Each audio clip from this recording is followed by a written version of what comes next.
Hey guys, I'm Anna, and today I'm going to show you how to use Wyndham to book hotels. So the first thing you need to do is head over to Wyndham's official website and then sign into your Wyndham account.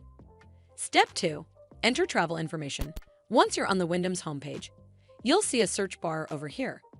This is where you'll enter your travel information. Over here, enter your travel destination. You can either type in the city or airport name, and then enter your check-in and check-out dates. You can also select how many rooms you need and how many guests will stay in each room. Then click on this search button right over here. Step 3. Choose your hotel.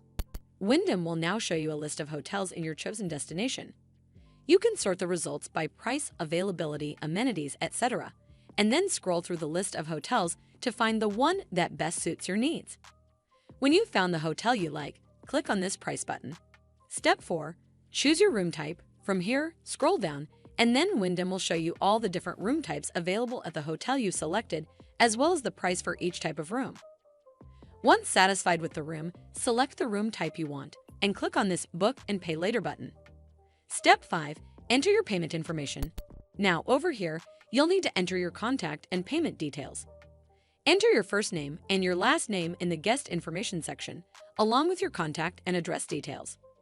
Once you're done with that, scroll down and enter in your credit card details in the payment section. Once you're done filling all the information, review all the booking details, and then scroll down to accept the terms and conditions. Then click on this Complete Reservation button, and you're done. Once you click on this button, you will now see a confirmation page.